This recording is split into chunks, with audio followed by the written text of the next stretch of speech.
نحمده ونصلي على رسوله الكريم اللهم صل على محمد وعلى آل محمد كما صليت على إبراهيم وعلى آل إبراهيم إنك حميد مجيد اللهم بارك على محمد وعلى آل محمد كما باركت على إبراهيم وعلى آل إبراهيم إنك حميد مجيد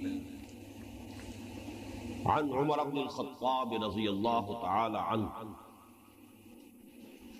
قال سمعت رسول الله صلى الله عليه وسلم يقول إنما الأعمال بالنيات وإنما لكل امرئ ما نوى فمن كانت هجرته إلى الله ورسوله فهجرته إلى الله ورسوله ومن كانت هجرته إلى دنيا يصيبها أو امرأة يتزوجها أو ينكحها فهجرته إلى ما هاجر إليه رواه الإمام بخاري والإمام مسلم رحمه الله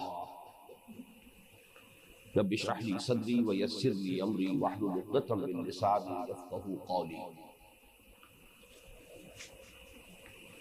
40 نووی کا تھوڑا سا تعارف پہلے کرا دیا جائے۔ اس کا جو پہلا جز ہے 40 مراد ہے 40 احادیث کا مجموعہ، اگرچہ اس میں بالفعل 42 احادیث ہے لیکن اس کا عنوان 40 ہی ہے۔ اصل میں ایک حدیث ہے کہ جو اکثر محدثین کے نزدیک ضعیف ہے، لیکن چونکہ فضائل اعمال میں ضعیف احادیث بھی بالعموم قبول کی جاتی ہے، یعنی ضعیف حدیث سے کوئی حکم شرعی ثابت نہیں ہو سکتا، کسی شے کا وجود، فرضیت، کسی شے کی حرمت یہ ثابت نہیں ہوتی، نہ کسی شے کا عقیدے میں ہونا لازم قرار پائے گا، لیکن یہ کہ اضافی نیکیوں کے ضمن میں، فضائل اعمال کے ضمن میں ضعیف جو احادیث ہیں ان کو بھی قبول کر لیا جاتا ہے۔ البتہ یہ فرق تو آپ حضرات اچھی طرح سمجھ چکے ہوں گے کہ ضعیف اور موضوع میں کیا فرق ہے۔ موضوع وہ ہے کہ جس کے بارے میں قطعیت کے ساتھ یہ معلوم ہو چکا ہو کہ وہ گھڑی وہ باقاعدہ بنائی گئی، لیکن ضعیف حدیث وہ ہے کہ جس کی سند میں کہیں ضعف ہے، باقی اس کے بارے میں یہ شک نہیں ہے کہ وہ کسی نے جان بوجھ کر گھڑی ہے، بنائی ہے۔ تو ضعیف حدیث اور بہت سی ضعیف حدیثیں ایسی ہیں کہ جن میں حکمت کے بڑے بڑے قیمتی موتی موجود ہیں۔ اس لیے یہ بات جان لیجئے کہ بڑی منطقی سی بات ہے کہ کسی بات کا صحیح ہونا ایک مختلف بات ہے، اس کا صحیح ثابت ہو جانا ایک بالکل دوسری بات ہے۔ بہت سے حقائق ایسے ہیں کہ جنہیں ثابت نہیں کیا جا سکتا۔ آج کل تو ہمارے ہاں یہ معروف ہے کہ کوئی مقدمہ بھی 100% سچائی کے ساتھ ثابت نہیں کیا جا سکتا، جیتا نہیں جا سکتا، کچھ نہ کچھ جھوٹ اس میں شامل کرنا پڑتا ہے لازماً، تب کہیں جا کر وہ سچی بات ثابت ہو پائے۔ تو یہ جو محدثین نے رحمہم اللہ جو معیارات اپنے بنا لیے تھے، ظاہر بات ہے کہ انہوں نے جو حدیث کسی بھی ان کے معیارات جو ہیں معین ان سے وہ ساقط ہوئی، انہوں نے اس کو قبول کرنے سے انکار کر دیا۔ لیکن ہو سکتا ہے کہ بہت سی صحیح احادیث بھی در حقیقت صرف پایہ ثبوت کو نہ پہنچنے کی وجہ سے، سند میں کسی ضعف کی وجہ سے ضعیف قرار دے دی گئی ہو۔ اس وجہ سے ضعیف احادیث سے بہت زیادہ الرجی جو بعض حضرات کو ہوتی ہے وہ صحیح نہیں ہے۔ یہ بات صحیح ہے کہ ضعیف حدیث سے بہرحال کوئی حکم شرعی ثابت نہیں ہوتا، کسی شے کا عقیدے کا لازمی جز ہونا اس سے ثابت نہیں ہوتا، لیکن یہ کہ اگر کوئی علمی بات ہے، کوئی قدر و قیمت کی بات ہے، کوئی حکمت کی بات ہے، اسی طریقے سے فضائل اعمال کے ضمن میں کوئی بات ہے تو اس کو قبول کر لیا جائے گا۔ تو ایسی ایک حدیث ہے جو ویسے تو حضرت علی، حضرت عبداللہ ابن مسعود، حضرت معاذ ابن جبل، عبداللہ ابن عمر، عبداللہ ابن عباس، انس ابن مالک، ابو ہریرہ اور ابو سعید رضی اللہ تعالی عنہم اجمعین ان سب سے تقریباً مروی ہے، لیکن یہ کہ کہیں نہ کہیں نیچے سند میں آ کر ضعف ہو جاتا ہے۔ تو چاہے صحابہ کرام میں سے اتنے بڑے بڑے نام موجود ہیں، لیکن ظاہر بات ہے کہ وہ سند جو ہے وہ تو پھر صحابی سے تابعی، تابعی سے تبع تابعی ہوتے ہوتے محدث جو بھی ہے جو چھان چھٹک کر رہا ہے اس تک وہ پوری کڑیاں صحیح صحیح پہنچی ہوں گی تب وہ اس کو اپنے معیار کے مطابق قبول کرے گا۔ اس حدیث کے الفاظ یہ آئے ہیں من حفظ علی امتی 40 حدیثا من امر دینہا بعثہ اللہ تعالی یوم القیامت فی زمرۃ الفقہاء والعلماء وفی روایت فی زمرۃ الشہداء وفی روایت قیل له ادخل من ای باب الجنہ۔ کنز العمال ایک یہ کتاب ہے، حدیث کا مجموعہ ہے، اس میں یہ حدیث درج ہے۔ اس کا عام طور پر ترجمہ یہ کر دیا گیا ہے کہ جس کسی شخص نے میری امت کے میں سے کسی شخص نے 40 حدیثیں دینی معاملات کے بارے میں یاد کر لی تو اللہ تعالیٰ اس سے قیامت کے دن اٹھائے گا علماء اور فقہاء کے زمرے میں، اور دوسری روایت میں شہداء کے طبقے میں، اور ایک تیسری روایت میں آیا ہے کہ قیامت کے دن اس سے کہا جائے گا کہ جنت کے جس دروازے سے چاہو داخل ہو جاؤ۔ لیکن مجھے اس ترجمے پر تھوڑا سا اشکال ہے کہ حفظہ کے بعد علی من حفظ علی امتی، اس کا مطلب یہ ہے کہ جس نے یاد کی، محفوظ رکھی، امت تک انہیں پہنچایا، اور ظاہر بات ہے کہ یہ پہنچانا جیسے کہ حفظ قرآن کے بارے میں جو ایک بہت ہی عمدہ حدیث ملتی ہے کہ اس کا مطلب صرف الفاظ یاد کر لینا نہیں ہوتا تھا صحابہ کے زمانے میں، بلکہ اس کے الفاظ بھی یاد ہو جائیں، اس کا مفہوم بھی معلوم ہو جائے، اس پر عمل بھی کرنا، یعنی یہ کہ اپنے پورے وجود میں قرآن مجید کو محفوظ کر لیا جائے، حافظے میں بھی، اپنے فہم اور ذہن میں بھی، اور اپنے عمل میں بھی، اپنے سیرت و کردار میں بھی جذب کر دیا جائے، تب وہ حافظ کہلاتا ہے۔ یہ نہیں کہ جس نے صرف بطن جو ہے وہ یاد کر لیا، پیرٹ لائک، وہ طوطے کی طرح اس کو سنا سکتا ہے تو بس وہ حافظ قرار پائے گا۔ اسی طریقے سے قاری جو ہے اس دور میں وہ عام یہ قراء جیسے ہمارے ایک فن بن گیا، اس کو نہیں کہتے تھے، عالم قرآن کو قاری کہتے ہیں، قرآن کا پڑھنے والا جو قرآن کا عالم ہے۔ تو یہاں بھی میں سمجھتا ہوں کہ من حفظ علی امتی، اس کے اندر صرف یاد کر لینا نہیں ہے بلکہ یاد کر کے اس کا افادہ عام، اسے لوگوں تک پہنچانا، اور ظاہر بات ہے کہ اس میں خود بخود وہ بات شامل ہو جاتی ہے کہ اگر آپ کوئی بات پہنچا رہے ہوں گے تو آپ کا عمل اس پر ہونا چاہیے،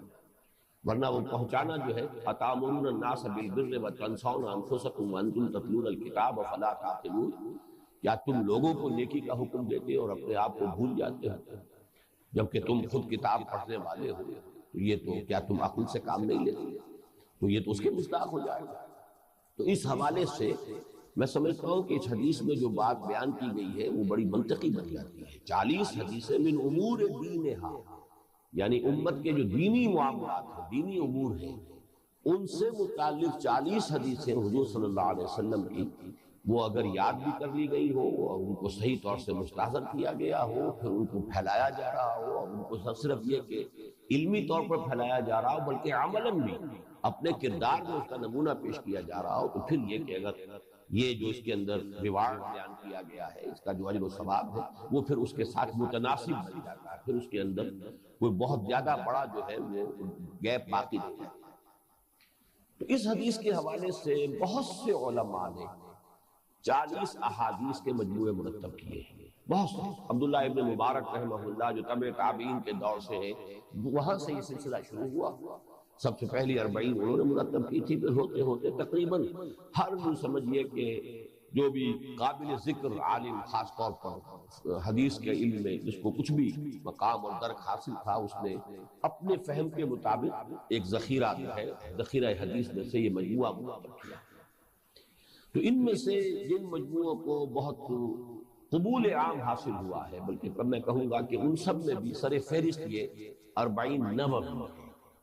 امام نووی رحمۃ اللہ علیہ نے جو 40 حدیثیں مرتب کی ہے، اور وہ حقیقت میں 42 ہے۔ امام نووی کون ہے؟ یہ 7ویں صدی ہجری کے شخص ہیں، 630 ہجری کے آس پاس ان کی ولادت ہے، اور 676-77 میں ان کا انتقال ہے، کل 46-47 برس عمر ہوئی ہے۔ اور یہ بھی نوٹ کیجئے کہ سید احمد شہید رحمۃ اللہ علیہ کی عمر بھی 46 برس تھی جبکہ وہ شہید ہوئے بالا کوٹ میں۔ تو یہ عمر بھی جن لوگوں کے اندر عزم اور ہمت ہوتی ہے تو اتنی عمر بھی کافی ہوتی ہے کہ وہ کوئی کام ایسے کر جائیں کہ دنیا میں پھر انہیں یاد رکھا جائے. تو عمر کا زیادہ ہونا ہی ضروری نہیں ہے. جیسا کہ میں نے بارہا بیان کیا، حضور کی عمر کل 61 برس ہوئی، تقریباً یہی عمر حضرت ابوبکر کی، یہی حضرت عمر کی، یہی حضرت علی کی. صرف حضرت عثمان رضی اللہ تعالیٰ عنہ کی عمر جو ہے وہ زیادہ تھی، 80-82 برس. 46-47 برس کی عمر ہوئی ہے. لیکن یہ کہ حدیث کے اندر بہت بڑا ان کا مقام ہے. ریاض الصالحین ان کی بہت ہی مشہور و معروف کتاب ہے. عام طور پر جو حدیث کے مجموعے مرتب کیے گئے ہیں وہ فقہی اعتبار سے، وہ در حقیقت وہ فقہ السنہ ہی کی ایک بات بن جاتی ہے. لیکن یہ کہ ریاض الصالحین اس اعتبار سے بڑی مختلف کتاب ہے کہ اس میں اخلاقیات اس کے حوالے سے ابواب جو ہے وہ باندھے گئے ہیں، اور وہ کتاب جو ہے وہ اس پہلو سے عام مطالعے کے لیے بہت ہی زیادہ موزوں ہے. باقی جو یہ کتابیں ہیں حدیث کی، اس کے لیے ایک فن سے واقف ہونا ضروری ہے، اور اس میں بہت سے پھر وہ مسائل آ جاتے ہیں، فقہی مسائل، فقہی مباحث آ جاتے ہیں.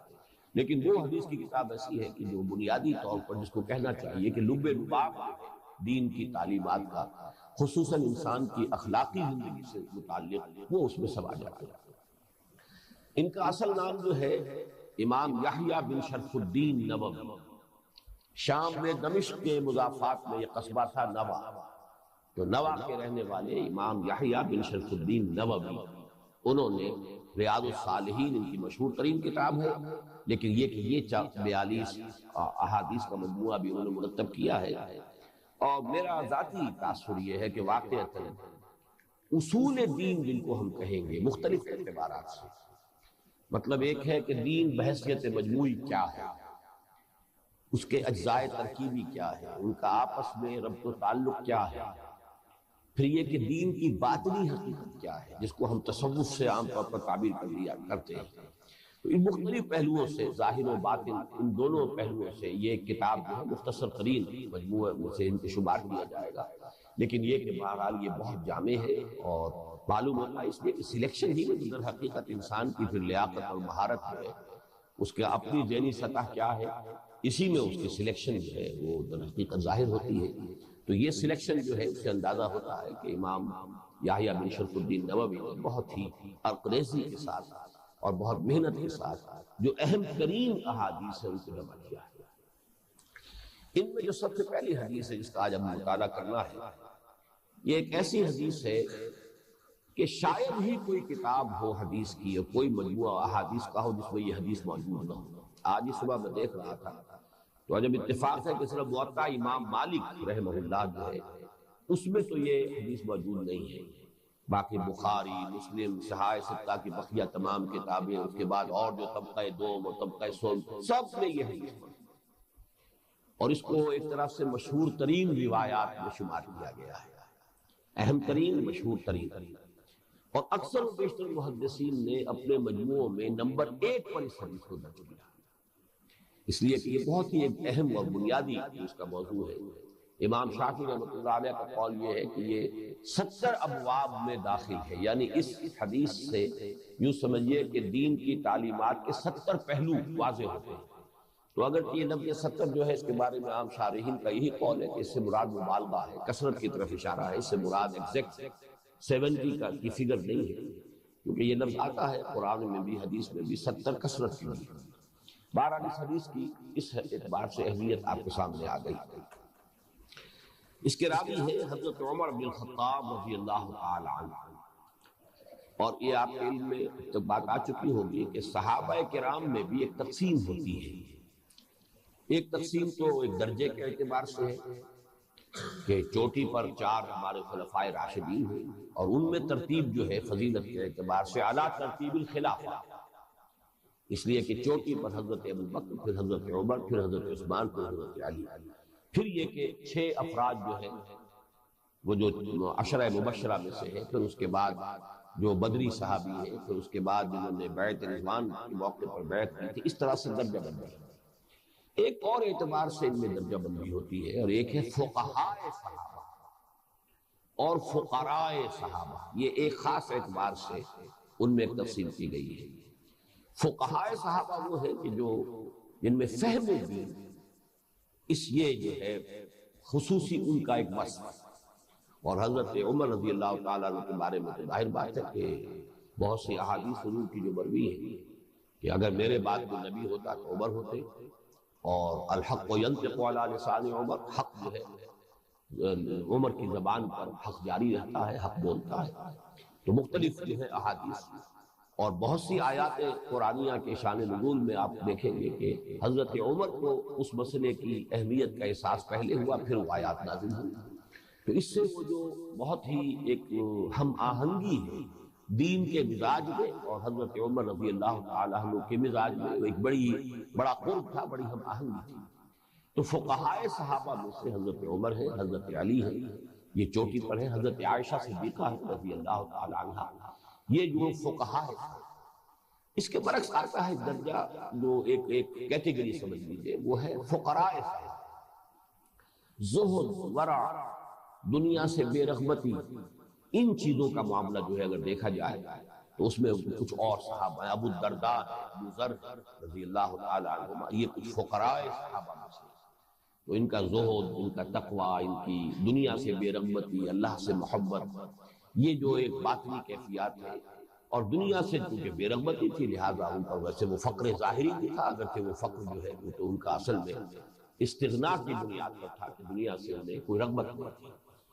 تو فقہائے صحابہ میں سے جو چوٹی میں شمار کیے جاتے ہیں ان میں حضرت عمر بھی ہے رضی اللہ تعالی عنہ. اور یہ بھی آپ کے علم میں آنا چاہیے کہ فقہائے صحابہ سے مروی روایات کم ہیں. حضرت ابو ہریرہ رضی اللہ تعالیٰ عنہ کثیر روایت صحابی ہے، حالانکہ وہ ایمان بھی غالباً سن 7 ہجری میں لائے ہیں، لیکن چونکہ سن 7 ہجری میں ایمان لانے کے بعد جو بھی 2-2.25 سال انہیں ملے ہیں تو وہ پھر اصحاب صفہ میں شامل تھے.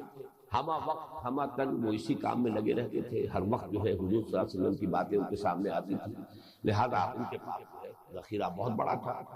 یہ جو حضرت ابو بکر ہے، حضرت عمر ہے رضی اللہ تعالی عنہما، ان لوگوں کا معاملہ یہ ہے کہ جو دنیاوی معاملات ہیں، تجارت بھی کرتے تھے، کاروبار بھی کرتے تھے، پھر جو بھی ملی امور تھے، جو بھی یعنی جماعتی یا اجتماعی معاملات تھے، ان میں ان کی ذمہ داریاں بھی ہوتی تھیں. تو وہ اس طرح سے تو کہیں مسجد کے اندر بند کر بیٹھے ہوئے نہیں تھے. تو ان کی مرویات بہت زیادہ نہیں ہے تعداد کے اعتبار سے، حالانکہ طویل ترین رفاقت جو ہے زمانے کے اعتبار سے وہ تو حضرت ابو بکر رضی اللہ تعالیٰ عنہ کو حاصل ہے. لیکن یہ کہ بارہ جو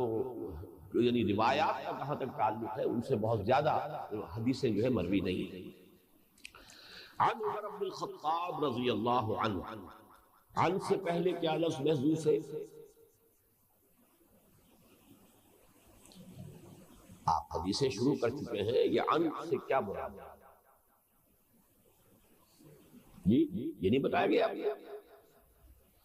عن سے مراد اس سے پہلے محذوف ہے روی عن عمر بن الخطاب، روایت کیا گیا عمر بن الخطاب سے. عن جو ہے وہ تو آپ کو معلوم حرف جار ہے. عن عمر بن الخطاب، عمر بن الخطاب سے کیا سے؟ روی عن عمر بن الخطاب رضی اللہ تعالی عنہ، روایت کیا گیا ہے حضرت عمر بن خطاب سے رضی اللہ عنہ. قال سمعت رسول اللہ صلی اللہ علیہ وسلم یقول، اس میں بھی ذرا نوٹ کیجئے کہ ان کے بعد پھر دوبارہ ان آ جائے، اگر ان عمر بن الخطاب عن النبی صلی اللہ علیہ وسلم، عمر بن الخطاب رضی اللہ تعالیٰ عنہ سے روایت کیا گیا، انہوں نے روایت کیا حضور سے صلی اللہ علیہ وسلم. اس میں اور سمعت رسول اللہ صلی اللہ علیہ وسلم یقول، اس میں بڑا فرق ہو جائے گا. یعنی ایک ممکن یہ ہو سکتا ہے کہ ایک صحابی نے دوسرے صحابی سے وہ بات سنی ہو، اب وہ دوسرے صحابی کا تذکرہ نہ کر رہے ہیں، حضور کی طرف اس کو انہوں نے منسوب کر دیا. اس کا امکان موجود ہے کہ یہ حدیث جو ہے حضرت عمر نے براہ راست نہ سنی ہو، حضرت ابو بکر نے سنی ہو اور حضرت ابو بکر نے حضرت عمر کو سنائی ہو. اور چونکہ حضرت عمر کو رضی اللہ تعالی عنہ حضرت ابو بکر پر پورا اعتماد و یقین تھا کہ انہوں نے جو کچھ حضور کی طرف منسوب کر کے فرمایا ہے صحیح فرمایا ہے، تو وہاں تذکرہ نہ کیا جائے ابو بکر کا اور نام دے دیا جائے کہ انہوں نے روایت کیا حضور سے. لیکن جہاں یہ لفظ آ جائے گا سمعت رسول اللہ، اب یہاں پر گویا کہ ایک اضافی جو ہے اس میں تاکیدی رنگ پیدا ہو گیا. میں نے خود سنا اللہ کے رسول صلی اللہ علیہ وسلم کو یہ فرماتے ہوئے. سمعت رسول اللہ صلی اللہ علیہ وسلم یقول. اب یہاں سے متن شروع ہو رہا ہے. آپ کو معلوم ہے نا کہ حدیث کے دو حصے ہوتے ہیں، ایک سند اور ایک متن. اور سند سے مراد کیا ہے؟ جی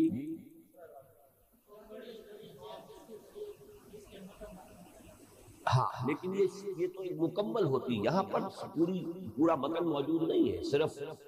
صرف صحابی کا نام دیا گیا ہے. سند تو پھر یہ کہ اگر امام بخاری روایت کر رہے ہیں تو امام بخاری سے حضور تک کی پوری کڑی اس میں آئے گی تو وہ سند کہلائے گی. حضرت امام بخاری نے اپنے استاد جن سے وہ حدیث سنی ہے ان کا نام ہوگا، پھر انہوں نے جن سے سنی ہے ان کا نام ہوگا، پھر انہوں نے جن سے سنی ہے. اب 200-250 برس کی جو ہے یوں سمجھیے کہ جتنی بھی اس کے درمیان لنکس ہوں گی وہ سارا سند کہلائے گا. اور اس پورے کے اوپر بحث ہوتی ہے، کہیں وہ لنک ٹوٹا ہوا تو نہیں ہے، کہیں کوئی کڑی جو ہے ایسی تو نہیں ہے کہ جس کے بارے میں کوئی جرح ہوئی ہو، جس کے بارے میں کوئی شک و شبہ کا اظہار کیا گیا ہو. تو متن اصل میں اس کے بعد شروع ہوتا ہے، لیکن یہ کہ سند صرف اس کا نام نہیں ہے کہ حضرت عمر نے یہ بات بیان فرمائی، لیکن یہ کہ گویا کہ ایک اعتبار سے خلاصہ ہو جاتا ہے کہ آخر میں لکھا بخاری و مسلم، تو گویا کہ امام بخاری سے بھی حضرت عمر تک یہ کڑی جو ہے کڑی بکڑی ملی ہوئی ہے، اور حضرت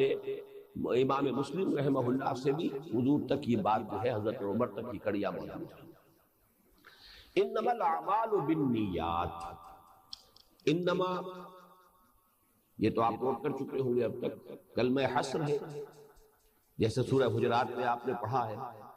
انما المؤمنون الذين آمنوا بالله ورسوله ثم لم يرتابوا وجاهدوا باموالهم وانفسهم في سبيل الله اولئك هم الصادقون. کہ اس آیت میں ابتدا میں بھی اسلوب حصر ہے اور اختتام پر بھی اسلوب حصر ہے. تو حصر کے لیے یہ کلمہ انما یعنی اعمال کل کے کل، نیکیاں تمام کی تمام. دوسرے نوٹ یہ کیجئے کہ یہاں اعمال سے مراد تمام افعال نہیں ہے بلکہ مراد نیکیاں. اس لیے کہ انما الاعمال بالنیات میں اس بات کا امکان پیدا ہوتا ہے اگر ہر عمل پر اس کو آپ اس کا انتباہ کریں گے، وہ شخص گناہ کر رہا اور کہے کہ میری نیت تو نیک ہے، یہ گناہوں سے متعلق جو ہے یہ حدیث نہیں ہے. اعمال یہاں نیکیاں، اور اس کے لیے بنیادی بات جو ہے وہ سورۃ العصر کے ضمن میں بھی آپ کے سامنے آ چکی ہے کہ فعل اور عمل میں ایک فرق ہے. فعل کسی بھی کام کو کہہ دیں گے، چاہے وہ ارادے کے ساتھ کیا جا رہا ہے، غیر ارادی طور پر ہو رہا ہے، لیکن یہ کہ بالارادہ اور مشقت طلب کام کا نام عمل ہے. عمل میں یہ دو چیزیں ضروری ہیں، ارادہ ہو اور مشقت طلب. عاملۃ ناصبہ، عاملہ کہیں گے ایک ایسا انسان، ایک ایسا نفس جو تھکا ہوا ہے، بہت مشقت زدہ ہے، عامل. تو چونکہ نیکی میں ظاہر بات ہے کہ انسان کو کچھ محنت کرنی پڑتی ہے، کچھ نفس کی مخالفت کرنی پڑتی ہے، کچھ انفاق کرنا پڑتا ہے، تو گویا کہ نیکی جو ہے وہ ایک مشقت طلب کام ہے، اور اس کے لیے بھی ایک انسان قصد کرتا ہے، ارادہ کرتا ہے. باقی بغیر ارادے کے تو ہو سکتا ہے نفسانی خواہشات جو ہے ان کا ظہور آپ کے اعضاء و جوارح سے ہو جائے، لیکن یہ ہے کہ آپ کو نیکی کی طرف جانا ہے تو اس کے لیے تو عزم اور ارادہ چاہیے، اور اس کے اندر کچھ نہ کچھ محنت، مشقت، ایثار، قربانی کرنی پڑتی ہے. تو یہاں اعمال کو لفظی طور پر ہر عمل جس کو ہم اردو میں عمل کہہ دیتے ہیں اس کے معنی میں نہ لیجئے. انما الاعمال بالنیات،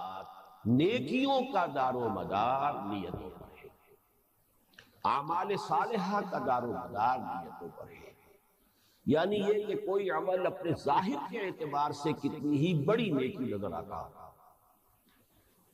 اس کا اصل معاملہ اللہ کے ہاں جو اس کی اسسمنٹ ہوگی وہ اس کی جو موٹو ہے، جس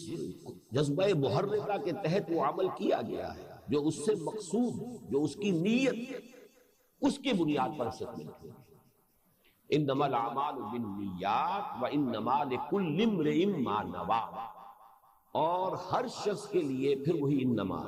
تمام اشخاص کے لیے اس میں پھر تاکید ہوئی کل امرئ وانما لکل امرئ، تمام لوگوں کے لیے، ہر انسان کے لیے وہی کچھ ہوگا ما نوی، جس کی کہ اس نے نیت. یہ اصل میں اپنی نوعیت کے اعتبار سے یہ سمجھیے کہ ہمارے جو مطالعہ قرآن حکیم کا منتخب نصاب ہے اس کے دوسرے درس کا ہی مضمون ہے جو یہاں آ رہا ہے. لیس البر ان تولوا وجوهکم قبل المشرق والمغرب ولكن البر من آمن بالله واليوم الآخر والملائکة والکتاب والنبیین وآتى المال على حبه ذوي القربى واليتامى والمساکین الى آخر الآیہ.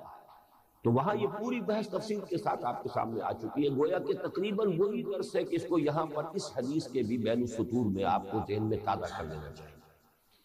کہ ہم انسانوں کا معاملہ یہ ہے کہ بعض مجبوریاں ہیں، ہماری لیمیٹیشنز ہیں.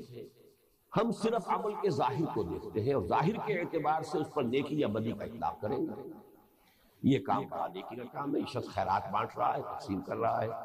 یہ شخص جو ہے حالانکہ لکھپتی ہے، کروڑ پتی ہے، اس وقت غریبوں کی جھوپڑیوں میں گھوم رہا ہے اور وہاں کچھ خیرات بھی تقسیم کر رہا ہے، اور بڑے میلے کچیلے قسم کے بچے جو ہے انہیں پیار کر رہا ہے اور لوگوں سے جو ہے وہ گلے مل رہا ہے. لیکن اب ہمیں معلوم ہے کہ اصل میں یہ سب کچھ کر رہا ہے کسی الیکشن جو آنے والا ہے اس کے لیے. اس وقت آپ زیر لب مسکرائیں گے کہ یہ بظاہر تو نیکی کا کام ہے جو بڑا کر رہا ہے، لیکن حقیقت میں جو اس کے پیش نظر ہے وہ کچھ اور ہے. تو کچھ چیزوں کے بارے میں تو ہمیں معلوم ہو جاتا ہے لیکن اکثر و بیشتر تو معلوم نہیں ہوتا. تو ہماری مجبوری یہ ہے کہ ہم اعمال کے ظاہر پر فیصلہ کرتے ہیں، اطلاق کرتے ہیں کہ آیا یہ نیکی کا کام ہے یا بدی کا کام ہے. باطن ہماری نگاہوں سے اوجھل. دوسری کمزوری ہماری کیا ہے کہ ہم آئسولیٹڈ ایکٹس جو ہے اس پر فیصلہ کرتے ہیں یہ نیکی کا کام ہے یہ بدی کا کام ہے. حالانکہ واقعہ یہ ہے کہ انسانی شخصیت ایک آرگینک ہول ہوتی ہے. جیسے نیم کا درخت ہے، اس میں آم کا پھل تو نہیں لگ سکتا. آم کا درخت ہے، اس میں نیم کی نمولی نہیں لگ سکتی. اب اگر ہمیں یہ نظر آ رہا ہو کہ ایک ہی درخت میں کسی شاخ پر تو آم لگا ہوا ہے، کسی شاخ پر نیم کی نمولی لگی ہوئی ہے، تو ایک عجیب سا یہ منصوبہ ہو جائے گا. یہ ہمارے لیے ناقابل قبول بات ہے.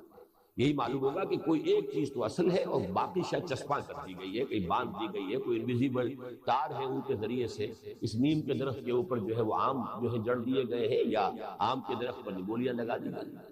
لیکن انسانی شخصیت کے بارے میں ہم یہ دھوکہ کھاتے ہیں. یہ آدمی بہت برا ہے لیکن یہ کام اس نے بہت اچھا کیا، یا یہ آدمی تو بہت اچھا ہے یہ کام اس نے برا کیا. تو یہ بھی ہمارے اس ظاہر کی وجہ سے. اندر کی شخصیت تو ایک ہے، اس کا وہ آرگینک ہول ایک حیاتیاتی اکائی ہونے کے اعتبار سے، لیکن چونکہ ہم وہ اندر سے واقف نہیں ہیں تو اس میں یا تو یہ ہے کہ وہ آرٹیفیشل نیکی ہو گئی ہے، بدی ہے اصل میں اس کے اندر آرٹیفیشل نیکی ہو گئی. ہاں لیکن یہ کہ بدی کے بارے میں ہم یہ مان سکتے ہیں کہ کبھی کوئی ٹیمپریری کسی اثرات کے تحت کسی اچھے آدمی سے بھی غلط بات سرزد ہو جائے، لیکن اس کے نیک ہونے کا ثبوت اس سے ملے گا کہ فوراً توبہ کرے. یہ سورہ نساء میں جو آیت آئی ہے کہ انما التوبۃ علی اللہ للذین یعملون السوء بجہالۃ ثم یتوبون من قریب، کہ اللہ تعالیٰ کے ذمے ہے توبہ قبول کرنا ایسے لوگوں کی کہ جو جہالت میں، نادانی میں، جذبات کی رو میں بہہ کر کوئی غلط حرکت کر بیٹھتے ہیں لیکن پھر فوراً توبہ کرتے. اس لیے کہ وہ اندر کی شخصیت جو ہے وہ فوراً زور لگاتی ہے. طبیعت میں پھر جو رنج اور غم اور پچھتاوا پیدا ہوتا ہے یہ تم نے کیا کیا ہے، تو اس میں ڈیلے نہیں ہوتی، تاخیر نہیں ہوتی. بہرحال یہ جو دو ہماری کمزوریاں ہیں تو ان میں سے ظاہر بات ہے کہ وہ پورا سبق تو میں نہیں دہرا رہا ہوں جو آیت البر کا ہے کہ اس میں اس قدر خوبصورتی کے ساتھ سب سے پہلی بات یہ کہی گئی کہ یہ جو چہروں کا مشرق و مغرب یا شمال جنوب کی طرف پھیر دینا ہے یہ بھی اپنی جگہ پر ہے، اس کی بھی نفی نہیں ہے. اس لیے کہ ظاہر کی اپنی اہمیت ہے. لطافت جس کا کثافت جلوہ آرا ہو نہیں سکتی، لطافت بے کثافت جلوہ آرا ہو نہیں سکتی. کسی لطیف شے کو بھی اپنے ظہور کے لیے کسی کثیف شے کا سہارا لینا پڑتا ہے. اس حوالے سے یقیناً جو ہے وہ کوئی نہ کوئی فارم بھی ہوگی، لیکن اصل شے فارم نہیں ہے بلکہ اصل شے وہ ایسنس ہے، وہ نیت ہے، وہ موٹیوز ہے، وہ موٹیویٹنگ فورسز ہے کہ جس کے تحت کوئی عمل سرزد ہو رہا ہے. اور اسی لیے وہاں سب سے پہلے ایمان کی بحث لائی گئی جس میں کہ وہاں ہم نے تفصیل سے دیکھا کہ ایک مثبت محرک جذبہ محرکہ ہے جو ایمان باللہ سے ملتا ہے. اللہ کی محبت میں، اللہ کی رضا جوئی میں وہ فعل جو ہے کیا جا رہا ہے. اور کہا جا سکتا ہے کہ اس کے مقابلے میں منفی جذبہ آخرت کا خوف، اللہ کے پکڑ اور حساب کا اور محاسبے کا اور سزا کا خوف. تو یہ جو دونوں چیزیں جو ہے مثبت اور منفی، یہ محرک اگر ہے صرف تب تو وہ عمل نیکی کا ہے. یہ ہے نیت، اس سے ثابت ہوگا کہ وہ کام کس لیے کیا جا رہا ہے. لیکن یہ کہ اگر نیت کوئی اور ہے، موٹیو کوئی اور ہے، کوئی دنیا کا حصول ہے، کوئی اور خواہش نفسانی کی تکمیل ہے، تو پھر یہ کہ بظاہر چاہے وہ کتنا ہی بڑا نیکی کا عمل نظر آ رہا ہو، بظاہر وہ کتنی ہی بڑی خوبی نظر آ رہی ہو، حقیقت میں یعنی اللہ کی نگاہ میں اور اللہ کی میزان میں اس کا کوئی وزن نہیں ہوگا۔ انما الاعمال بالنیات وانما لکل امرئ ما نوی، نیکیوں کا دار و مدار نیتوں پر ہے، ارادوں پر ہے، مقاصد پر ہے، موٹیوز پر ہے، اور یقیناً ہر شخص کو صرف وہی کچھ ملے گا جس کی اس نے نیت کی ہو۔ اب یہاں ایک مثال دی گئی ہے، بہت ہی خوبصورت مثال ہے، اس لیے کہ جو چوٹی کے چند اعمال ہیں جو ہمارے دین میں کی تلقین کی گئی ہے، اور وہ چوٹی کے میں اس لیے کہہ رہا ہوں کہ اس کے حوالے سے کہا گیا کہ سابقہ پوری زندگی کے گناہوں کا کفارہ وہ عمل بن جاتا ہے۔ کسی کی 99 برس کی عمر تھی اور گناہ میں فسق اور فجور کے اندر وہ صرف ہو گئی ہے، لیکن اس کے بعد یہ عمل اگر اس نے کر لیا ہے تو اس کے پوری زندگی کے اعمال کا وہ کفارہ بن جائے گا۔ وہ اعمال کون سے ہیں؟ نمبر 1، اسلام لانا، کفر سے اسلام میں داخل۔ ظاہر بات ہے جو شخص کفر میں پیدا ہوا، کفر میں زندگی گزاری، لیکن اب وہ اسلام لے آیا ہے، وہ بالکل صاف ہو گیا، وہ کلین سلیٹ کے ساتھ گویا کہ ایک نئی زندگی کا آغاز کر رہا ہے۔ دوسرا عمل ہجرت، خالصتاً اللہ کے لیے، اللہ کے دین کے لیے گھر بار اہل و عیال کو چھوڑ کر، یہ ہجرت بھی ایک ایسا عمل ہے، اور بالکل سمجھ میں آتی ہے بات کہ یہ ایک ایسا عمل ہے کہ جس کے تحت واقعتاً اتنا ہی بڑا اجر و ثواب ملنا چاہیے، سمجھ میں آنے والی بات ہے۔ اور تیسرا حج مبرور، لیکن حج کے ساتھ مبرور کا لفظ آیا ہے اس حدیث میں، وہ حج کے جو اللہ کے ہاں مقبول ہو گیا۔ اب اس کی بڑی کڑی شرائط ہے۔ نمبر 1 یہ کہ اس میں کوئی حرام کا پیسہ آپ نے استعمال نہ کیا ہو، آپ کی جو پوری زندگی ہے وہ اس سے پہلے کی جو ہے اس کے اندر آپ نے جو ہے جو کمائی کی ہے وہ حلال کے پیسے سے کی ہے۔ پھر یہ کہ سارے حقوق آپ نے ادا کر دیے ہیں، اس کے بعد آپ جا رہے ہیں۔ پھر حج کے دوران بھی فلا رفث ولا فسوق ولا جدال فی الحج، اس کے اوپر صحیح طریقے کے اوپر جو عمل کیا گیا ہو، کسی کو تکلیف نہ پہنچائی گئی ہو، کسی سے جھگڑا نہ کیا ہو، ایثار سے کام لیا گیا ہو، یوسرون علی انفسہم ولو کان بہم خصاصہ، اور کوئی ریاکاری کی نیت نہ ہو، یہ ساری چیزیں جو ہے حج مبرور۔ اب ان میں سے جو درمیانی عمل ہے اس کو یہاں لیا گیا، فمن كانت ہجرته الی اللہ ورسولہ، تو جس شخص کی ہجرت تھی اللہ اور اس کے رسول کی طرف، فہجرته الی اللہ ورسولہ، تو اس کی ہجرت تو واقعتاً اللہ اور اس کے رسول ہی کے حساب میں شمار ہوگی۔ اب یہ ظاہر بات ہے کہ کوئی شخص دوسرا جو ہے اس کا فیصلہ نہیں کر سکتا، وہ تو در حقیقت اس قسم کی احادیث جو ہے وہ انٹروسپیکشن کے لیے، درو بینی، اپنے اندر جھانکو اور جائزہ لو، اپنے آپ اپنے معاملات کے اوپر، اپنی نیتوں کے اوپر ایک سینسر خود بٹھاؤ۔ فمن كانت ہجرته الى اللہ ورسولہ فہجرته الى اللہ ورسولہ، تو اس کی ہجرت کو اللہ اور اس کے رسول ہی کے حساب میں شمار ہوگی۔ ومن كانت ہجرته للدنیا، یہ جو نسخہ میرے پاس ہے اس میں لدنیا ہے، لیکن یہ کہ بعض دوسرے جو کتابیں ہیں، میں ابھی مشکات شریف دیکھ کر آیا ہوں، اس میں الہ ہے یہاں، یہ دونوں الفاظ آتے ہیں، اور آگے بھی ایک لفظ میں فرق ہے، یہ تزوجھا اور ینکحھا، یہ دو الفاظ بھی آتے ہیں۔ تو چونکہ جیسا کہ میں نے آپ کو بتایا یہ حدیث جو ہے بخاری میں بھی ہے، مسلم میں بھی ہے، صحاح ستہ کی باقی تمام کتابوں میں بھی ہے، اس حوالے سے ذرا سا کوئی لفظی فرق جو ہو جانا جو ہے مختلف روایتوں میں وہ بالکل قرین قیاس ہے۔ فمن كانت ہجرته الى اللہ ورسولہ فہجرته الى اللہ ورسولہ، ومن كانت ہجرته لدنیا او الى دنیا یصیبها، جس شخص کی ہجرت ہے دنیا کی طرف یا دنیا کے لیے کہ وہ اس کو حاصل کر لے۔ اب اس کی سمجھانے کے لیے بات فرض کر رہا ہوں کہ مثال کے طور پر فرض کیجئے کہ مکے میں مسلمان تھے، صحابہ کرام تھے، اب ان میں سے بعض ایسے بھی تھے کہ جو دستکار تھے، ہاتھ سے محنت مزدوری کرتے تھے، مثلا خباب بن الارت رضی اللہ تعالیٰ عنہ، یہ ایک لوہار تھا۔ اب یہ کہ فرض کیجئے، میں ان کے حوالے سے یہ بات نہیں کہہ رہا ہوں، میں نے صرف مثال دی ہے کہ اب جب تمام صحابہ ہجرت کر گئے، اور ظاہر بات ہے کہ مشرکین تو ان کا بائیکاٹ کرتے تھے، اب فرض کیجئے کہ اب اس کے پاس کام نہیں ہے، کوئی شخص جو ہے وہ ان سے ڈیل کرنے کے لیے تیار نہیں ہے، تو اب مجبوراً اس نے بھی ہجرت کر لی ہے۔ اب یہاں تجزیہ ہوگا کہ ان کی ہجرت جو ہے in the heart of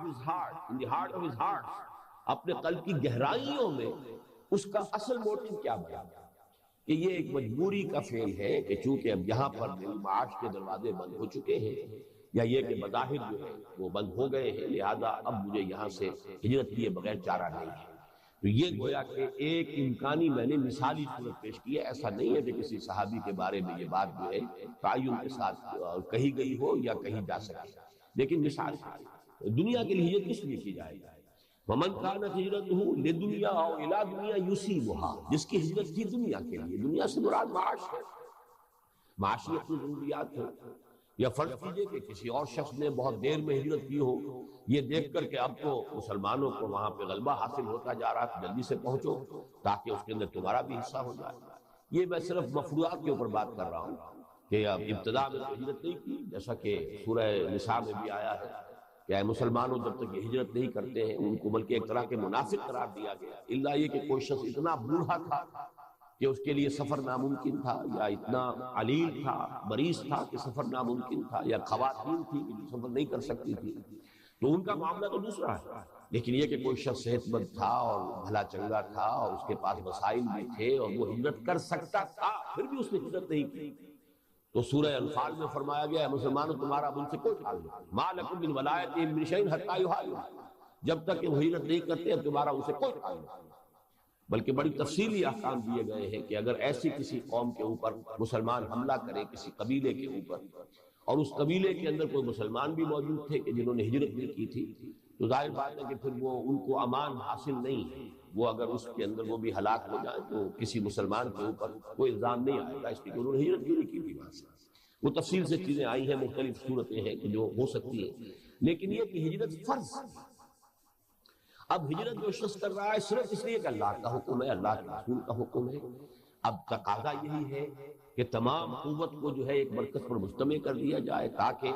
پھر کہیں سے ہم اقدام کا جو ہے مرحلہ اس کا آغاز کر سکیں۔ اس کو اچھی طرح سمجھ لیجئے کہ ہجرت فرض کیوں ہوئی، حالانکہ باقی اعتبارات سے تبلیغ دین اگر سامنے ہو صرف تو ہجرت کی فرضیت کی کوئی حکمت سمجھ میں نہیں آتی۔ جہاں جہاں مسلمان تھے وہاں تبلیغ کا کام جاری رکھ سکتے تھے، ان سب کو وہاں سے نکال لینا تو بظاہر تبلیغ کے اعتبار سے تو ایک پہلو سے کہا جا سکتا ہے کہ نقصان سے عمل ہے۔ جہاں جہاں وہ تھے وہاں پر مسلسل جو ہے وہاں اپنی دعوت پیش کرتے رہتے، تبلیغ کرتے رہتے، لیکن جیسے کہ میں نے وہ نبی اکرم صلی اللہ علیہ وسلم کا مقصد بعثت میں واضح کیا ہے کہ سیرت سمجھ میں نہیں آ سکتی جب تک کہ وہ آیت مبارکہ سمجھ میں نہ آئے کہ هو الذی ارسل رسولہ بالہدی ودین الحق لیظہرہ علی الدین کلہ۔ اظہار دین حق علی الدین کلہ، یہ مقصد بعثت محمدی صلی اللہ علیہ وسلم۔ تو گویا کہ تمام چیزیں اب اس کی نسبت سے طے پائیں گی، اور اس اظہار کے لیے ضروری تھا کہ اب جب کہ اقدام کا مرحلہ آ گیا ہے تو جتنی اویلیبل ہمارے پاس ورکنگ فورس ہے، مین پاور ہے، وہ سب ایک مرکز پر آ جائے تاکہ پوری قوت کے ساتھ جو ہے کفر کے خلاف اور ائمہ کفر کے خلاف اقدام کیا جا سکے۔ اس کے لیے وہ ہجرت اب سمجھ میں آ گئی کہ واقعتاً لازم ہے، ورنہ یہ کہ ہجرت کی فرضیت پھر سمجھ میں نہیں آتی۔ کہیں تو فرض کیجئے کہ مسلمانوں کو مارا جا رہا ہے، کوئی اور پرسیکیوٹ کیا جا رہا ہے، تو وہ مجبوراً وہاں سے جا رہے ہیں۔ پہلی ہجرت جو تھی ہجرت حبشہ وہ اس نوعیت کی تھی، دوسری ہجرت جو ہے ہجرت مدینہ وہ اس نوعیت کی نہیں تھی، یہ در حقیقت اسٹریٹجک تھی۔ اب یہ تو ایک اس اظہار دین الحق علی الدین کلہ کی جد و جہد کا ایک مرحلہ تھا۔ یہ ہجرت فرض کی گئی، جس نے ہجرت نہیں کی اسے گویا کہ منافقین میں سے شمار کیا گیا، اس کے لیے امان نہیں رہی، اسے اس کا جو بھی ایمان ہے اور جو کلمہ شہادت ہے اس کی بھی ڈھال جو ہے اس کے لیے تسلیم نہیں کی، اہل ایمان سے کہہ دیا گیا کہ تمہارا ان سے کوئی تعلق نہیں۔ لیکن اب یہ عمل کوئی شخص کر رہا ہے تو کرنے میں موٹیو کیا ہے؟ واقعتاً اللہ کے دین کے غلبے کی خواہش، اللہ کے رسول کا حکم یہی پیش نظر ہے، اللہ کی رضا جوئی ہی پیش نظر ہے، صرف اسی کے لیے ہجرت کی جا رہی ہے، یا یہ جیسا کہ میں نے امکانی طور پر آپ کے سامنے مثالیں رکھی کہ فرض کیجئے کہ کوئی دستکار ہے اور وہ اس وجہ سے ہجرت کرنے پر مجبور ہو گیا ہے کہ اب لوگ اسے کام نہیں دے رہے، اس کے کلائنٹس جو ہے وہ سب کے سب ہجرت کر گئے تو مجبوراً وہ بھی جا رہا ہے، یا یہ کہ جب دیکھا کہ اب مسلمانوں کو غلبہ حاصل ہو رہا ہے تو اب وہ بھی چلے آ رہے ہیں کہ اب وہ دور آ گیا ہے، جیسے کہ سورہ عنکبوت جو ہمارے منتخب نصاب کا جو اہم درس ہے اس کا پہلا رکوع، اس میں فرمایا کہ ایسے لوگ بھی ہوں گے کہ وَلَئِن جَاءَ نَصْرٌ مِّن رَّبِّكَ لَيَقُولُنَّ إِنَّا كُنَّا مَعَكُمْ، آپ کے رب کی طرف سے اگر مدد آ جائے گی تو وہ کہیں گے ہم بھی آپ کے ساتھ تھے۔ پھر وہ بھی ہجرت کر کے آ کر شریک ہو جائیں گے کہ جو بھی اب اس کی جو فتوحات ہیں اس میں ہمارا بھی حصہ ہو۔ اس کے ساتھ ہی دوسری ایک اور مثال دی گئی، اب امرأۃ ینکحھا او یتزوجھا، یہ دو الفاظ ہیں علیحدہ، یا کسی نے ہجرت کی ہے کسی خاتون کے لیے کہ ان سے نکاح کرے، ان کو اپنی زوجیت میں لے۔ اب یہ بھی، بلکہ اس میں تو بعض روایات میں آتا ہے کہ کوئی ایک صاحب تھے کہ جن کو میں تیقن کے ساتھ نہیں جانتا، لیکن مہاجر ام قیس کے نام سے یہ چیز ہمیں روایات میں آتی ہے کہ کسی خاتون سے کسی کو محبت ہے اور وہ خاتون ہجرت کر گئی۔ اب کچے دھاگے سے بندھے ہوئے یہ بھی چلے جا رہے ہیں، اس لیے کہ اب یہ تو ظاہر بات ہے کہ ان سے اگر نکاح کرنا ہے اور انہیں اپنی زوجیت میں لینا ہے تو انہیں بھی ہجرت کرنی ہوگی۔ لیکن یہ معاملہ ہے اللہ اور اس بندے کے درمیان، اس کا راز ہے۔ ظاہر بات ہے کہ دنیا تو اس کے اوپر اطلاق نہیں کرے گی، مہاجر ہیں، آئے ہیں، مکے کی سکونت ترک کر دی ہے اور مدینے آ گئے ہیں اس حوالے سے۔ لیکن یہ کہ ایک دوسری مثال یہ کہ اگر کسی کی ہجرت ہے، اور یہ مثال خاص طور پر مجھے محسوس ہوتا ہے کہ کوئی معین بات ہوگی، ورنہ الا دنیا یصیبھا یہ تو ایک جنرل ٹرم ہے، اس کے اندر تو دنیا کے مال و دولت، کاروبار، کوئی پروفیشن، کوئی اور چیزیں، کوئی اقتدار، غلبہ، یہ ساری چیزیں جو ہے وہ کور ہو کر آ جاتی ہیں۔ لیکن جب خاص طور پر کیا گیا ہے تو معلوم ہوتا ہے کہ ایک چیز کو نمایاں کیا گیا تو شاید یہ کوئی پرٹیکولر کیس بھی موجود ہو۔ میں یقین کے ساتھ نہیں کہہ سکتا، لیکن یہ کہ ملتا ہے یہ نام بعض جگہ پر اس حوالے سے کہ مہاجر ام قیس کے مہاجر جنہوں نے ہجرت کی ہے اصل میں ان سے نکاح کے لیے۔ فَهِجْرَتُهُ إِلَىٰ مَا هَاجَرَ إِلَيْهِ، تو اس کی ہجرت شمار ہوگی انہی کے حساب میں جس کے لیے اس نے ہجرت کی، وہ اللہ کے لیے نہیں ہوگی، اللہ کے رسول کے لیے نہیں شمار ہوگی، اللہ کے دین کے لیے نہیں شمار ہوگی۔ یہ موٹوز جو ہیں جو دنیا والوں کے لیے تو ممکن نہیں ہے کہ اس کے بارے میں کوئی حکم لگا سکے، کوئی فیصلہ کر سکے، لیکن ظاہر بات ہے کہ اللہ تعالیٰ کا معاملہ ایسا ہے کہ وہ یقیناً تمام جو باطن سے واقف ہے، نیتوں کو، جیسے کہ ایک حدیث میں آیا ہے ان اللہ لا ينظر الى صورکم، تمہاری بلا اموالکم، اللہ تمہاری صورتوں اور مالوں کو نہیں دیکھتا کہ کس قدر مال و دولت تمہارے پاس ہے یا کیا تم حسین اور وجیح شخصیت تم رکھتے ہو، ولکن ينظر الى قلوبکم واعمالکم، وہ دیکھتا ہے تمہارے دلوں کو اور عملوں کو۔ اور یہ دل اور عمل یہ جڑ جاتے ہیں اس میں کہ عمل کا بھی ایک ظاہر ہے اور ایک اس کا وہ جو اصل نیت ہے جس کا تعلق جو ہے وہ دل کے ساتھ ہے۔ قصد جو کر رہا ہے دل، کیا ارادہ ہے، کیا موٹیو ہے، کیا نیت ہے، کیا اصل مقصود ہے، کیا اس کا جو ہے جذبہ محرکہ ہے، اس کے حوالے سے اللہ تعالیٰ کے ہاں اس کے عمل کا جو ہے معاملہ ہوگا۔ آیا وہ نیکی شمار ہوگی یا یہ کہ ایسا بھی بعض احادیث سے معلوم ہوتا ہے کہ وہ نہ صرف بدی بلکہ بہت بڑی شمار ہوتا ہے، اس لیے کہ خلوص نیت اور اخلاص نیت کے برعکس جو لفظ آتا ہے وہ تو پھر ہے ریا اور سمعہ، صرف لوگوں کو دکھانے کے لیے کوئی نیک کام کرنا، لوگوں کو سنانے کے لیے کوئی نیک کام کرنا تاکہ شہرہ ہو جائے لوگوں کے اندر، میری نیکی کا چرچا ہو جائے، میری بات جو ہے لوگوں کے علم میں آ جائے کہ یہ بڑا عابد و زاہد ہے یا فلاں اس کے اندر خوبی ہے۔ اگر یہ نیت میں شامل ہے تو اس کو تو فرمایا گیا کہ شرک، من صلی یرائی فقط اشرک ومن صام یرائی فقط اشرک۔ یہ قد جب آ جاتا ہے فعل ماضی پر تو یقین ہو چکا، کر چکا، انگریزی میں جسے آپ پریزنٹ پرفیکٹ ٹینس کہتے ہیں، he has done it، یہ تو ہو چکا، وہ کر چکا، پریزنٹ پرفیکٹ ٹینس۔ فقط اشرک، جس نے نماز پڑھی دکھاوے کے لیے وہ شرک کر چکا، جس نے روزہ رکھا دکھاوے کے لیے وہ شرک کر چکا، جس نے تصدق ومن تصدق یرائی، جس نے دکھاوے کے لیے خیرات کی ہے، صدقہ دیا، وہ بھی شرک کر چکا۔ تو یہ اصل میں تو مطلب یہ کہ نیکی برباد ہونا لازم والی بات ہے کہ اگر یہ خلوص نیت نہیں ہے، انسان کے اندر جو ہے اخلاص اور خلوص نہیں ہے، اللہ تعالیٰ کی رضا ہی اس عمل کا اصل مقصود و مطلوب نہیں ہے، یا یہ کہ اس سے کم تر درجے میں اخروی جزا، اصل اعلیٰ جو ہے وہ تو یہ کہ اللہ کی رضا، اس سے کم تر درجے میں اخروی جزا۔ لیکن اس کے علاوہ دنیا میں اگر کوئی شہرت، کوئی اپنی عزت، کوئی نام و نمود، یا دنیا میں کوئی مال و دولت کے حصول کا ذریعہ اس کو بنایا جا رہا ہو تو پھر یہ تو در حقیقت ریاکاری جو ہے، یہ دینداری کے پردے میں دنیا داری جو ہے یہ بدترین ہے۔ یہی وجہ ہے کہ وہ حدیث میں نے بعض مواقع پر سنائی ہے، آج پھر آپ کو سنا رہا ہوں، بچہ آپ کتاب العلم پڑھ رہے ہیں اور کتاب العلم سے آپ کے سامنے بات آ رہی ہوگی کہ علم کی کیا فضیلت ہمارے ہاں ہے، کس قدر اس کا رتبہ بلند ہے۔ عبادت کے مقابلے میں علم کا حصول، تعلیم و تعلم جو ہے اس کو ریشو پروپورشن جو بیان کی ہے حضور صلی اللہ علیہ وسلم نے، واقعہ یہ کہ آنکھیں کھول دینے والی چیزیں ہیں کہ کفضلی علی ادناکم، ایک شخص وہ ہے کہ جو فرض نماز پڑھتا ہے، صرف فرض عبادات ادا کرتا ہے، کوئی نوافل نہیں، کچھ نہیں، اور باقی سارا وقت وہ یہ کہ دین کے پڑھنے پڑھانے میں، سیکھنے سکھانے میں صرف کرتا ہے۔ اور ایک شخص وہ ہے کہ جو ہمیشہ روزہ رکھتا ہے اور پوری رات عبادت کرتا ہے۔ اس کا جو ہے تقابل جو کیا گیا ہے، اس شخص کی فضیلت جو ہے کہ جو صرف فرائض پر اکتفا کرتے ہیں، فرض تو ہر صورت ادا کرنے،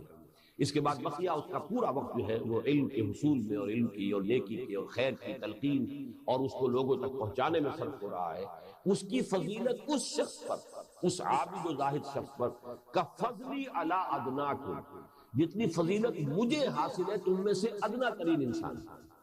ادناکم میں ہم اگر اس حدیث کو لفظی طور بھی لیں گے، صحابہ میں سے ادنا، صحابہ میں سے جو کم ترین درجے کے صحابی ہوں گے ان کا جو حضور کو فضیلت حاصل ہے، کفضلی علی ادناکم، یہ درجہ ہے اس علم کے حصول اور علم کو پھیلانا اور خیر اور نیکی اور اس کا جو پرچار ہے۔ لیکن وہ حدیث جو میں سنانے چلا ہوں وہ آپ کو ملے گی اسی میں، اگر تو وہ مشکات میں آپ پڑھ رہے ہیں اس کے یہ کتاب باب العلم جو ہے اس کی فصل 40 میں حدیث مل جائے گا۔ یوشک ان یاتی علی الناس زمان، اندیشہ ہے کہ لوگوں پر ایک زمانہ ایسا بھی آ جائے گا، لا یبقى من الاسلام الا اسمه ولا يبقى من القرآن الا رسمه، اسلام میں سے سوائے اس کے نام کے کچھ نہیں بچے گا، اور قرآن میں سے سوائے اس کے رسم الخط کے کچھ نہیں بچے گا۔ متن تو ہے، موجود ہے، الفاظ ہیں، لکھے ہوئے، لیکن یہ کہ اس کے سوا کچھ نہیں، اس کی حقیقت کہیں دیکھنا چاہے مجسم شکل میں، کہیں وہ معاشرہ دیکھنا چاہے کہ کوئی ایک انچ زمین مل جائے جہاں وہ معاشرہ ہو جو قرآن پیدا کرنا چاہتا ہے، تو نہیں ملے۔ مساجدہم عامرۃ، ان کی مسجدیں بہت آباد ہوں گی، آباد بھی ہوں گی، شاندار بھی ہوں گی، عالی شان ہوں گی، سنگ مرمر کی بنی ہوگی، اور نہ معلوم کیا کچھ ہوگا، فانوس ہوں گے اور قالین ہوں گے، سب کچھ ہوگا۔ وَهِيَ خَرَابٌ مِّنَ الْهُدَىٰ، ہدایت سے خالی، تہی دست، ہدایت میں۔ علماؤہم شر الناس تحت ادیم السماء، اور ان کے علماء جو ہے آسمان کی چھت کے نیچے کے بدترین مخلوق، من عندہم تخرج الفتنۃ وفیہم تعود، ان کے اندر ہی سے فتنہ برآمد ہوگا اور انہی میں گھس جائے گا، واپس چلا جائے گا، یعنی فتنے اٹھانے اور فتنے پیدا کرنے کے سوا ان کا کوئی دھندہ نہیں۔ یہ علماء کا جو حال ہے، علماء سو جنہیں ہم کہہ دیتے ہیں عام طور پر، اور ظاہر بات ہے کہ اس وقت اکثریت کا حال ہوگی، اگر نہ ہوتا تو امت کا یہ حال نہ ہوتا کہ جس حال پر ہم آج پہنچے ہوں گے۔ یہ اس علم کا جو معاملہ ہے کہ جس کی وہ فضیلتیں جو آج کل آپ پڑھ رہے ہیں، اسی طریقے سے یہ بھی فرمایا ہے کہ کوئی شخص علم حاصل کرتا ہے صرف اس لیے کہ لوگوں کے اوپر دوست جمائے اپنے علم کی، یا یہ کہ علماء کی محفل میں بیٹھ سکے، ان کے ساتھ ان کی اصطلاحات میں گفتگو کر سکے، معلوم ہو کہ انہی میں سے ہے، اور ان کے ساتھ ان کا ہم جلیس ہو سکے، بیٹھ سکے ان کی محفل میں وغیرہ وغیرہ، یا یہ کہ علماء کے ساتھ مناظرہ بازی کر سکے، تو پھر یہ ہے کہ اس کے لیے بڑی سخت وعید آئی۔ تو علم بھی ہے، حصول علم بھی ہے، عبادت کا معاملہ میں نے آپ کو اس حدیث کے حوالے سے بتا دیا، من صلی یرائی فقد اشرک ومن صام یرائی فقد اشرک ومن تصدق یرائی فقد اشرک۔ حصول علم کا معاملہ ہے تو یہ ہے۔ اسی طریقے سے جہاد اور قتال فی سبیل اللہ، حضور سے پوچھا گیا صلی اللہ علیہ وسلم کہ ایک شخص ہے جو جنگ کرتا ہے اپنی شجاعت کے مظاہرے کے لیے، ایک دوسرا جنگ ہے، شخص ہے جو جنگ کر رہا ہے، مال غنیمت کا اس کے سامنے جو ہے کچھ ہے نقشہ کہ ملے گا، اس کے لیے وہ بڑے جوش و خروش کے ساتھ میدان جنگ میں جا رہا ہے۔ ایک تیسرا جنگ ہے جو صرف حمیت، تیسرا شخص صرف حمیت کی وجہ سے جنگ کر رہا ہے، یعنی یہ کہ کسی خاص قبیلے کی جس کی طرف کے فوج کشی ہو رہی ہے، جس پر حملہ کرنا مقصود ہے، اگر اس سے کوئی خاندانی رنجش چلی آ رہی تھی تو آدمی اب ذوق و شوق کے ساتھ شریک ہو گیا ہے کہ اب مجھے موقع ملے گا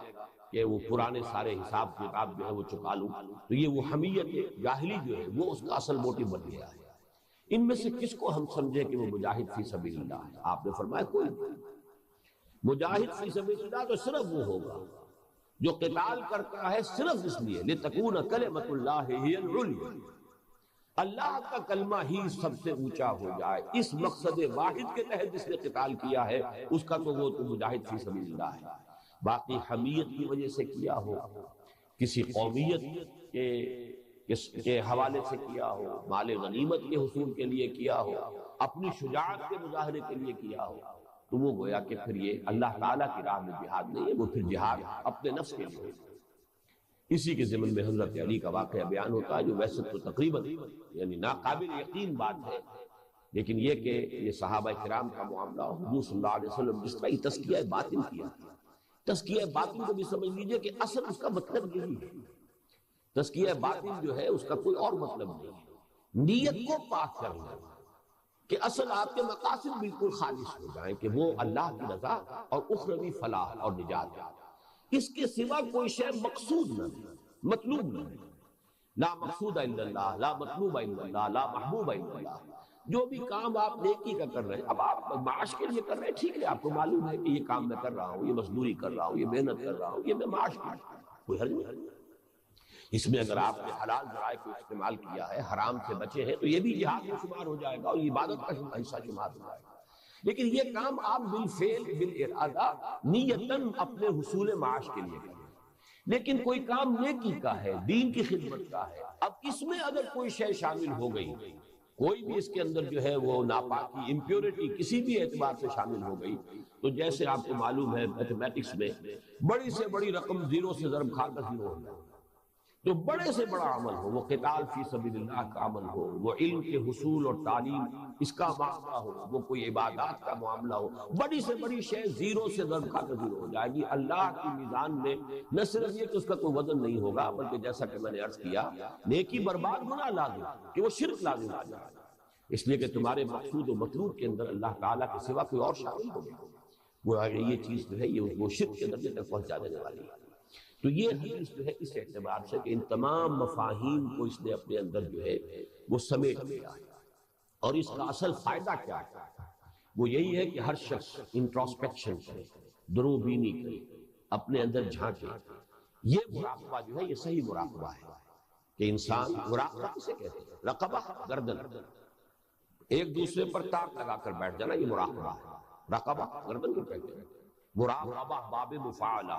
گویا کہ ایک دوسرے کے اوپر آدمی جو ہے پوری طریقے سے دھیان دے رہا ہے، یہ مراقبہ ہے۔ تو انسان مراقبہ کرتا ہے اپنے اندر، اپنے نفس کے ساتھ، پوری دھیان کے ساتھ غور و فکر کرتا ہے، اپنے اعمال کو جائزہ لیتا ہے، میں بھاگ دوڑ تو بہت کر رہا ہوں، میرے اندر کا حال کیا ہے، میری نیت کا حال کیا ہے، میرے اصل مقاصد کیا ہیں، کہیں کوئی نقب تو نہیں لگا لی، اور یہ نقب جو ہے اس قدر غیر شعوری طور پر لگ جاتی ہے، شیطان جو ہے اتنا وہ غیر شعوری طور پر جو ہے انسان کے اوپر حملہ آور ہوتا ہے، جس کے لیے کہ حضور کی وہ حدیث بھی میں نے بارہا آپ کو سنائی ہے کہ ان الشیطان یجری من الانسان مجری الدم، شیطان تو انسان کے وجود میں خون کی طرح سایہ کر جاتا ہے۔ جیسے ہمیں معلوم ہے کہ کوئی سیل جو ہے، باڈی سیل، ایک سیل بھی اگر خون، دوران خون کے ساتھ اس کا تعلق قائم نہیں ہے تو وہ ڈیڈ ہو جائے گا، اس کی لائف کا دار و مدار اسی پر ہے۔ تو اسی طریقے سے پوری جس طرح خون سراج کرتا ہے وجود میں، ایسے شیطان سراج کر جاتا ہے۔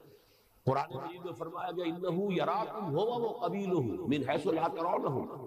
یہ ابلیس لعین اور اس کے قبیلے والے، اس کے ساتھی، اس کے چیلے چانٹے تو تم پر وہاں سے تاک لگاتے ہیں، دیکھتے ہیں تمہیں، وہاں سے تمہیں ٹارگٹ کرتے ہیں جہاں سے تم انہیں نہیں دیکھ رہے، وہ تمہارے لیے ایک غیر مرئی جو ہے وجود ہے، جنات ہے، اور وہ ابلیس خود ہے۔